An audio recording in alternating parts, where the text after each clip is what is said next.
Olá, esta análise é baseada no caderno de estudos elaborado pelo professor Dr. Marcelo Lessa, que é o idealizador e mentor do projeto Alero Turbo. Hoje, a gente vai mergulhar fundo no caderno 9, que é focado em conhecimento específico para o cargo de assistente legislativo. E o nosso objetivo aqui é desvendar uma espécie de código invisível que governa qualquer órgão público. Não estamos falando só de leis ou de processos no papel, sabe? Mas daquela atmosfera, da personalidade do lugar. Por que alguns órgãos são super ágeis e outros parecem, assim, parados no tempo? Exato. E por que em um lugar o atendimento é excelente e em outro nem tanto? Isso. A resposta, segundo o material que a gente tem em mãos, está na diferença crucial entre a cultura e o clima de uma organização. Vamos decifrar isso hoje? E essa missão é fundamental, porque, olha, o que é fascinante aqui é que entender esses conceitos não é só um diferencial para a prova, é a chave para entender como o serviço público mediano se transforma em um serviço de excelência. A FGV, que é a banca do concurso, ela adora explorar as nuances, sabe? As zonas cinzentas entre esses temas. Aquelas pegadinhas, né? Justamente. Nosso objetivo aqui é iluminar essas áreas, diferenciar o que é permanente do que é passageiro numa organização e, principalmente, entender a mudança radical na forma como o serviço público precisa enxergar o cidadão. Ótimo, então vamos começar por essa distinção que sempre gera confusão. Cultura versus clima. O material do professor Lessa usa uma analogia bem interessante. Ele diz que a cultura é a personalidade da instituição e o clima é um humor. Vamos ver se isso ajuda a esclarecer de vez? Ah, ajuda, e muito. Pensa na sua própria vida. A sua personalidade é algo estável, são os seus traços mais profundos, seus valores, aquilo que te define. Mudar a personalidade é um processo longo, difícil. Isso é a cultura organizacional. É o DNA da instituição. É o conjunto de valores, crenças e hábitos que são tão enraizados que muitas vezes a gente nem percebe. O caderno traz um exemplo ótimo. Aqui, nós valorizamos a pontualidade acima de tudo. Isso é um traço cultural profundo. E o humor? Bom, meu humor muda várias vezes ao dia. Exatamente. O humor é temporário. É uma reação a um evento específico. Isso é o clima organizacional.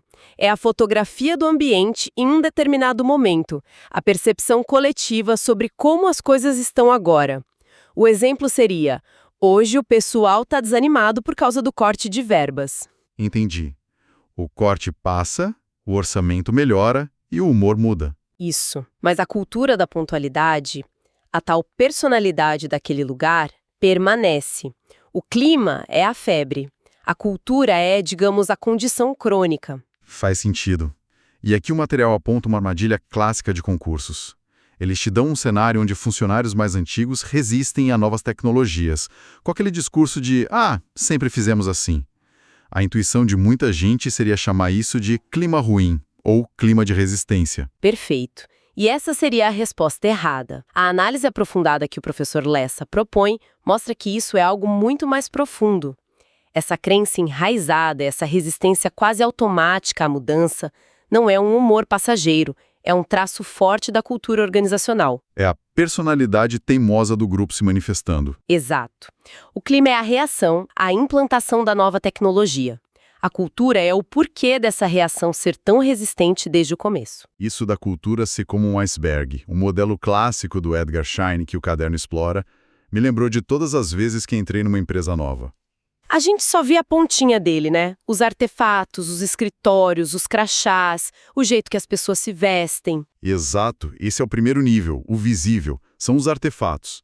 É tudo que você pode ver, ouvir e sentir. O layout do escritório se aberto ou cheio de salas fechadas, os uniformes, os rituais, as cerimônias de posse, até as histórias que contam sobre os fundadores. É a parte mais óbvia, mas também a mais superficial da cultura. E logo abaixo da superfície vem o que a organização diz que é.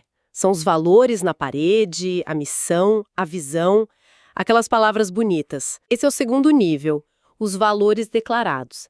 É o discurso oficial, o que a liderança afirma que é importante. Inovação, transparência, foco no cidadão. O ponto-chave aqui, e o caderno deixa isso bem claro, é que nem sempre o que é dito é o que é realmente praticado. Ok, então o que uma organização diz que valoriza pode ser só fachada. Fico pensando no que realmente comanda as ações, aquilo que ninguém fala, mas todo mundo segue. É aí que a gente chega na parte submersa e perigosa do iceberg. Certo? É exatamente aí. É a base maciça e invisível do iceberg. Os pressupostos básicos. São as crenças inconscientes, as verdades tidas como certas por todos ali. Inquestionáveis. Inquestionáveis. É o que realmente guia o comportamento das pessoas sem que elas me percebam. Se o valor na parede é inovação, mas o pressuposto básico, a crença invisível, é errar aqui é inaceitável e gera punição, A inovação nunca vai acontecer. simplesmente nunca vai. A cultura real, a profunda, sempre vence o discurso oficial. Faz todo sentido. Então essa personalidade interna, essa cultura profunda, como ela transborda para fora e impacta o cidadão? O caderno conecta isso a uma mudança crucial de mentalidade, o chamado paradigma do cliente na gestão pública. Essa é uma virada de chave fundamental na administração pública. O modelo tradicional, o burocrático, muitas vezes viu o cidadão de duas formas. Ou como um súdito, alguém que vai ao órgão público pedir um favor ao Estado Todo-Poderoso, ou como um usuário passivo, que apenas recebe um serviço sem voz. Entendi a mudança de usuário para cliente. Mas essa palavra cliente não soa um pouco comercial demais para o serviço público? Parece que estavam falando de uma loja, não do Estado. Essa é uma crítica comum e muito pertinente. E o material do professor Lessa aborda isso de forma muito inteligente. A ideia central não é vender algo ao cidadão. É sobre reconhecer que ele, por meio dos seus impostos, é o financiador de todo o sistema. Ele está pagando por aquilo. Exato. Ele não está pedindo um favor. Ele tem direitos, ele espera e merece qualidade. Essa mudança de mentalidade, de ver o cidadão como a razão de ser do serviço, é a chave para a excelência. E como se mede essa qualidade? Como se entrega um serviço excelente para esse cidadão cliente? O material detalha 5 pilares. O modelo serve qual?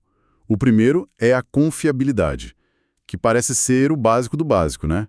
Fazer o que prometeu. É o básico, mas acredite, muitas vezes é o que mais falha. Confiabilidade é a capacidade de cumprir o prometido de forma correta e no prazo. Se o site diz que um documento fica pronto em 5 dias, ele tem que ficar pronto em 5 dias, sem desculpas. É a base da confiança. O Flash Memo 12 fala exatamente disso. O segundo pilar é empatia. E esse me parece o mais humano e talvez o mais difícil de treinar. A questão 02 do caderno, inclusive, foca nisso. Sem dúvida. Empatia é a atenção individualizada. É a capacidade de se colocar genuinamente no lugar do outro para entender sua necessidade, sua angústia, sua urgência. Não é tratar todo mundo igual de forma robótica, mas entender a situação específica de cada um que chega até ali. O Flash Memo 10 também bate nessa tecla. Depois vem os tangíveis. O que seria isso? Tangíveis são os aspectos físicos. A aparência, a limpeza do local, a qualidade dos equipamentos, a sinalização e também a apresentação pessoal do servidor. Isso está no Flash Memo 17. A aparência do servidor importa. Com certeza. Um ambiente limpo e um servidor com uma vestimenta adequada, profissional, transmitem seriedade, respeito e confiança. Faz parte da experiência do cidadão. Certo. E para fechar o modelo, temos presteza e garantia. Presteza, como o Flash Memo 11 destaca, é a disposição e a rapidez em ajudar. É a proatividade. E a garantia é a soma de duas coisas: o conhecimento técnico do servidor e sua cortesia, sua capacidade de transmitir segurança. Ah, claro, não adianta ser rápido se a informação passada estiver errada. Exatamente. Falando em passar informação, o caderno bate muito na tecla da comunicabilidade. De nada adianta o servidor ser um gênio técnico se ele não consegue se fazer entender, certo? É o famoso doutorês, juridiquês, o economês. Sim. Lembro de uma vez tentando entender um comunicado do banco. As palavras estavam em português, mas a frase não fazia o menor sentido para mim. No serviço público, esse cuidado tem que ser redobrado, porque o cidadão não tem a opção de mudar de banco, né? É verdade. Quando um servidor usa termos como deferimento, instância recursal sem explicar, ele cria o que a questão 07 chama de barreira semântica. A comunicação falha. E a comunicação é uma via de duas mãos, né? Não é só falar, é saber ouvir. Perfeito. Outro ponto crucial é a ideia de escutativa que está no Flash Memo 15. Não é só ficar quieto enquanto o outro fala, esperando a vez de responder. É ouvir para compreender de verdade, fazendo perguntas, mostrando engajamento. E claro, o Flash Memo 34 nos lembra, o servidor ali não é o João ou a Maria. Ele representa o Estado. Ele representa o Estado. A postura, a vestimenta, a fala. Tudo isso compõe a imagem da administração pública naquele momento da verdade, que é cada contato com o cidadão. O material do professor Lessa também traz uma série de conceitos rápidos que são, assim, ouro para a prova. Vamos passar por alguns deles. O primeiro é a Carta de Serviços ao Usuário. E é importantíssimo. É um documento obrigatório instituído pela Lei 13.460 de 2017. Pensa nela como se fosse o cardápio do órgão público. Um cardápio. Gostei da analogia. É isso. Ela tem que informar de maneira clara quais serviços são oferecidos, como acessá-los, os padrões de qualidade e, o mais importante, os prazos. A questão 03 explora bem essa obrigatoriedade legal. Outro ponto que sempre cai em prova é o atendimento prioritário. A lista de quem tem direito parece estar sempre aumentando. E é preciso conhecê-la. Não é um favor. É um direito garantido por lei. O Flash Memo 14 e a questão 08 detalham isso.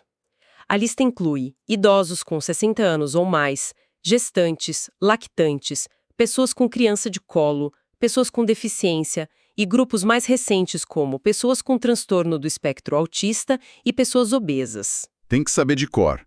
E quando as coisas dão errado e o cidadão reclama, a gente tende a ver a reclamação como algo ruim, um problema. Pelo contrário, o caderno nos ensina a virar essa chave.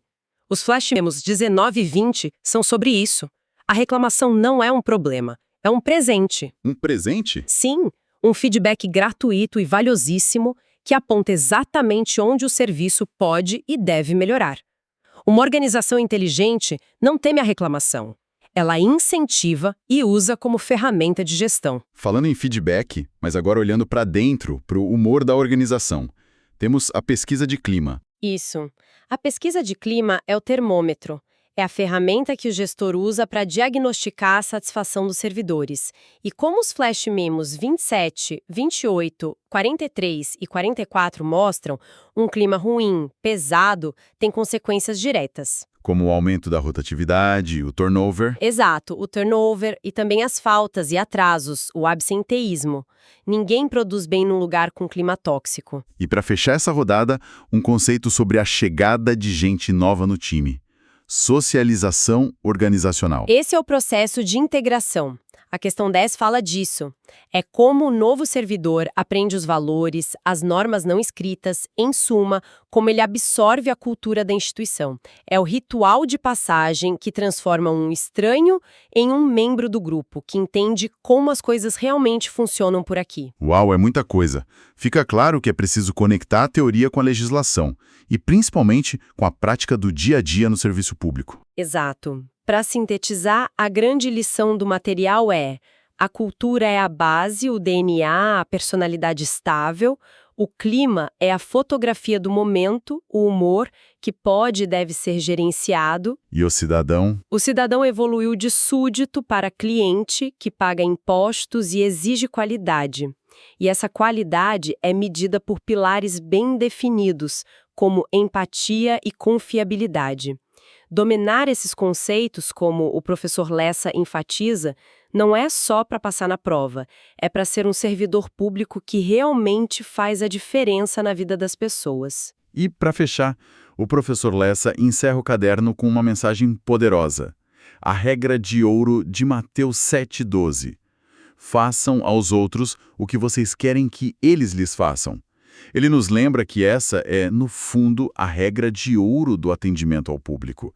É simples, mas extremamente profundo. Isso levanta uma questão importante para quem almeja um cargo público, né? Além de seguir as regras e os manuais, como cada interação diária, cada momento da verdade com o cidadão pode contribuir para construir um clima positivo. E, a longo prazo, fortalecer uma cultura de excelência e respeito. Pois é, o poder de transformar a imagem do serviço público está em grande parte nessas pequenas ações consistentes do dia a dia. Análise produzida a partir do conteúdo do projeto Alero Turbo, sobre autoria e orientação do professor Dr. Marcelo Lessa. Se esse conteúdo ajudou, não esqueça de se inscrever no canal e ativar as notificações.